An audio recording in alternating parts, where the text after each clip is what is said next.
Hai semua, topik ulasan kita pada hari ini adalah gaya-gaya kepemimpinan. Namun sebelum itu, kita perlu tahu pemimpin itu apa sih? Mari kita ulas bersama. Pemimpin adalah orang yang memiliki kemampuan untuk mempengaruhi individu maupun sekelompok orang untuk mencapai tujuan bersama. Setiap pemimpin pasti memiliki gaya kepemimpinan tersendiri. Gaya kepemimpinan merupakan strategi yang diterapkan oleh seorang pemimpin dalam mengarahkan para bawahannya guna menyatukan tujuan organisasi demi mencapai tujuan bersama. Gaya kepemimpinan seseorang tentu saja dipengaruhi oleh beberapa faktor.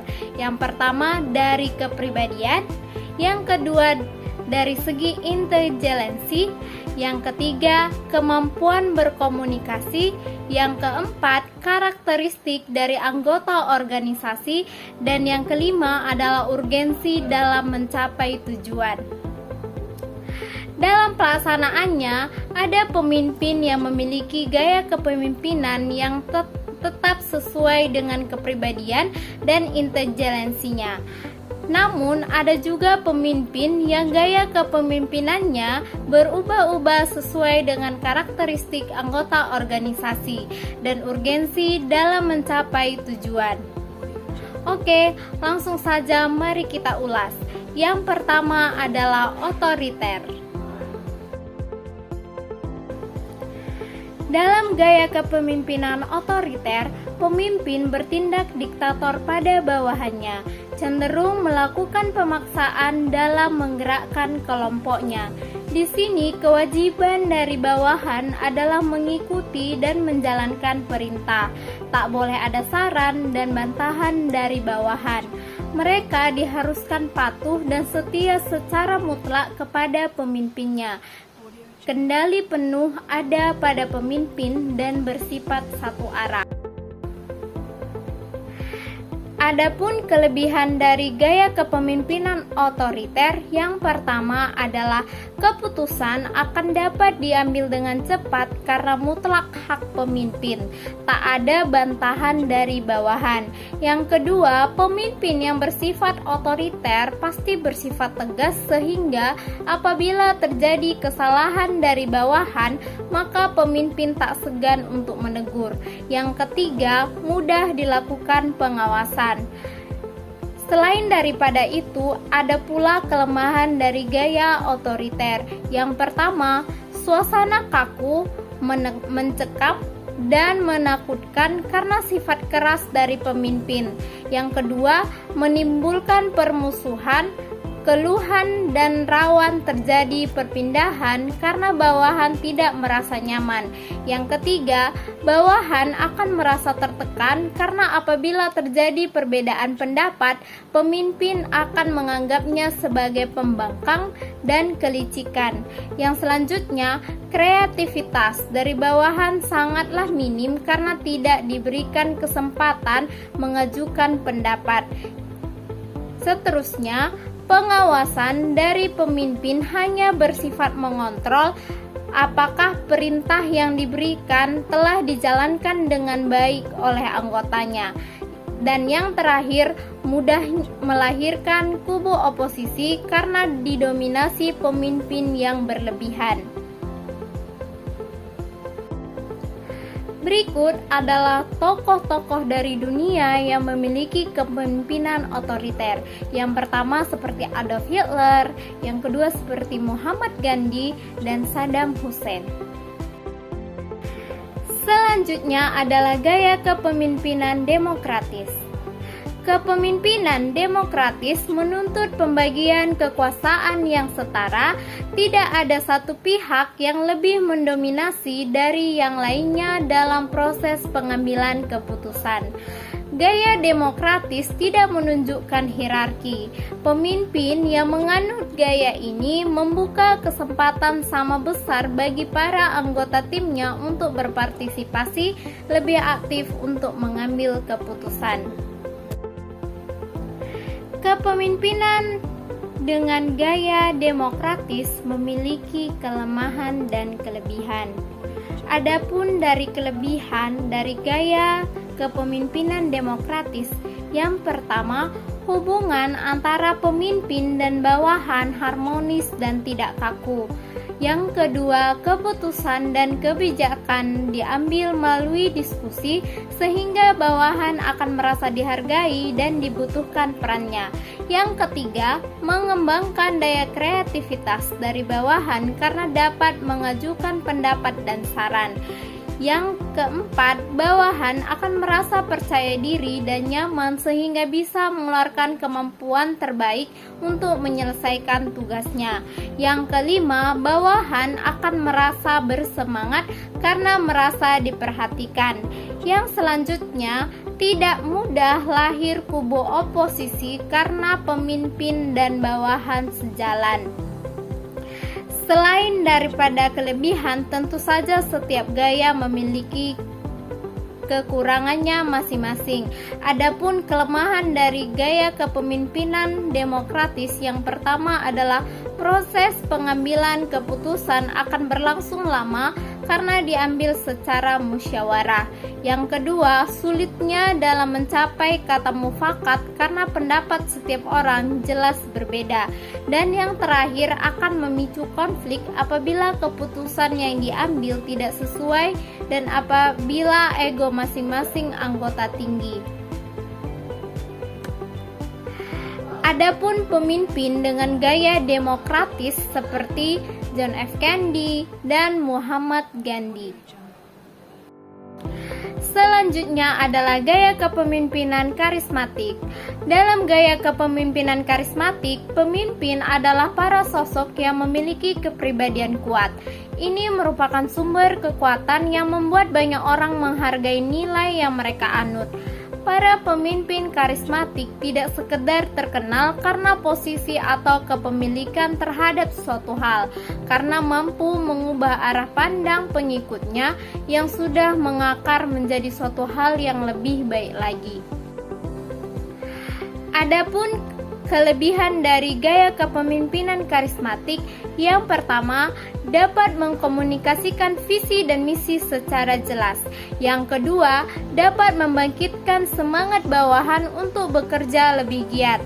Yang ketiga, bisa mendapatkan pengikut dengan massa yang besar karena sifatnya yang berkarisma sehingga bisa dipercaya. Dan yang terakhir, menyadari kelebihannya dengan baik sehingga bisa memanfaatkannya semaksimal mungkin. Selain daripada itu, tentu saja dalam gaya karismatik pasti memiliki kelemahan. Adapun kelemahan dari gaya kepemimpinan karismatik, yang pertama, para pemimpin karismatik mudah mengambil keputusan yang beresiko. Yang kedua, pemimpin karismatik cenderung memiliki khayalan bahwa apa yang dilakukannya pasti benar karena pengikutnya sudah terlanjur percaya. Dan yang terakhir, ketergantungan yang tinggi sehingga regenerasi untuk pemimpin yang berkompeten sangat sulit. Adapun tokoh pemimpin dengan sosok gaya kepemimpinan karismatik seperti Insinyur Soekarno, Martin Luther King, dan Nelson Mandela. Selanjutnya adalah gaya kepemimpinan paternalistik. Gaya kepemimpinan ini memiliki sifat kebapakan. Mereka menganggap bahwa bawahan tidak bisa bersifat mandiri dan perlu dorongan dalam melakukan sesuatu. Pemimpin ini selalu melindungi bawahannya. Pemimpin paternalistik memiliki sifat maha tahu yang besar sehingga jarang memberikan kesempatan pada bawahan untuk mengambil keputusan. Adapun kelebihan dari gaya kepemimpinan paternalistik, yang pertama, pemimpin pasti memiliki sifat yang tegas dalam pengambilan keputusan. Dan yang kedua, bawahan akan merasa aman karena mendapat perlindungan. Namun, kelebihan dari paternalistik dapat membuatnya menjadi sebuah kelemahan juga. Adapun kelemahan dari gaya kepemimpinan paternalistik yang pertama yaitu bawahan tidak memiliki inisiatif dalam bertindak karena tidak diberi kesempatan. Yang kedua, keputusan yang diambil tidak berdasarkan musyawarah bersama karena menganggap dirinya sudah melakukan yang benar. Dan yang ketiga, daya imajinasi dan kreativitas para pengikut cukup rendah karena tidak ada kesempatan untuk mengembangkannya. Adapun contoh dari gaya kepemimpinan paternalistik bisa kita lihat pada sosok seorang guru. Selanjutnya adalah gaya kepemimpinan militeristik. Gaya kepemimpinan militeristik adalah tipe pemimpin yang memiliki disiplin tinggi dan biasanya menyukai hal-hal yang formal, seperti menerapkan sistem komando yang menggerakkan bawahannya untuk melakukan perintah, serta menggunakan pangkat dan jabatan dalam mempengaruhi bawahan untuk bertindak. Adapun kelebihan dari gaya kepemimpinan militeristik, yang pertama, tegas dan tidak memiliki keraguan dalam bertindak dan mengambil keputusan. Yang kedua, bawahan akan memiliki disiplin yang tinggi. Dan yang terakhir, bawahan akan merasa aman dan terlindungi. Selain daripada kelebihan, tentu saja juga memiliki kelemahan. Adapun kelemahan dari gaya kepemimpinan militeristik, yang pertama, suasana kecenderungan kaku karena lingkungan yang formal. Yang kedua, pemimpin sukar dalam menerima kritikan dan saran dari bawahannya. Dan yang ketiga, bawahan akan merasa tertekan dan tidak nyaman karena banyak aturan dan sifat keras dari pemimpin. Adapun tokoh dengan gaya militeristik dapat kita lihat pada sosok mantan presiden kita, Soeharto. Selanjutnya adalah gaya kepemimpinan laissez-faire. Pemimpin tidak memberikan instruksi dan perintah. Mereka membiarkan bawahannya untuk berbuat sekehendaknya, tak ada kontrol dan koreksi. Jadi, yang akan menentukan masa depan pemimpinnya tersebut nantinya tergantung pada anggota masing-masing organisasi terkait. Gaya yang terakhir adalah gaya situasional. Gaya yang satu ini bisa dikatakan cukup fleksibel. Dalam hal ini, seorang pemimpin akan memiliki gaya yang berubah-ubah sesuai situasi dan kondisi yang sedang dialaminya. Gaya yang diterapkannya pun akan disesuaikan dengan kondisi serta kesiapan para anggota sehingga bisa memberikan arahan dan sikap yang tepat. Yang jelas, gaya ini fokus pada pendekatan yang sesuai dengan fenomena tertentu. Menurut Hasley and Blanchard, gaya kepemimpinan situasional terbagi atas 4 jenis. Yang pertama adalah pengarahan atau directing, yang kedua adalah bimbingan atau coaching, yang ketiga adalah partisipatif atau supporting, dan yang terakhir adalah delegatif atau delegating. Gaya kepemimpinan pengarahan atau directing. Model kepemimpinan ini ditandai dengan perilaku arahan tinggi dan perilaku dukungan rendah. Pemimpin memiliki peran sentral dalam proses pengambilan keputusan tanpa melibatkan pengikut. Pemimpin memberitahukan keputusan dan pengarahan bawahan melalui instruksi dan kontrol yang ketat. Mereka menetapkan dengan rinci mengenai apa, bagaimana, dan kapan tugas-tugas harus diselesaikan oleh bawahan. Model kepemimpinan ini lebih tepat digunakan di situasi di mana anggota tim memiliki kompetensi rendah dan motivasi rendah untuk mengambil tanggung jawab. Karena itu dibutuhkan pendekatan manajemen mikro atau leader directed. Selanjutnya adalah gaya bimbingan atau coaching. Gaya kepemimpinan ini ditandai dengan perilaku arahan tinggi dan perilaku dukungan tinggi. Pemimpin masih memegang peran sentral dalam pengambilan keputusan, namun ia juga memberikan dukungan penuh terhadap anggota tim, membantu membangun kepercayaan diri mereka, dan menyediakan bimbingan dalam menjalankan pekerjaan. Model ini lebih tepat digunakan untuk situasi di mana anggota tim memiliki kompetensi yang rendah namun punya motivasi dan kepercayaan tinggi untuk mengambil tanggung jawab. Selanjutnya adalah gaya kepemimpinan partisipatif.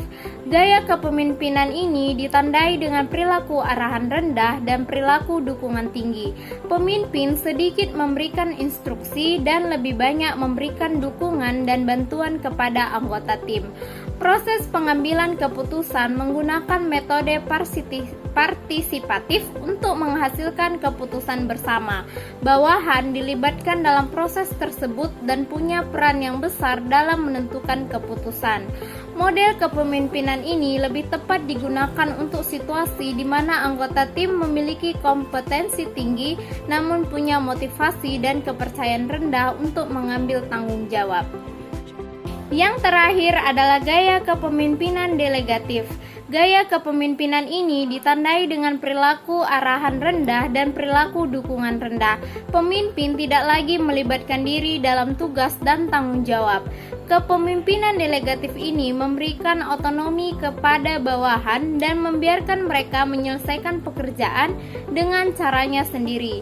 Pengambilan keputusan terpusat pada anggota tim dan tidak ada campur tangan atasan. Model kepemimpinan ini lebih tepat digunakan untuk situasi di mana anggota tim memiliki kompetensi tinggi sekaligus punya motivasi dan kepercayaan tinggi untuk mengambil tanggung jawab. Sekian ulasan kita pada hari ini, semoga dapat menambah wawasan yang membangun bagi kita semua.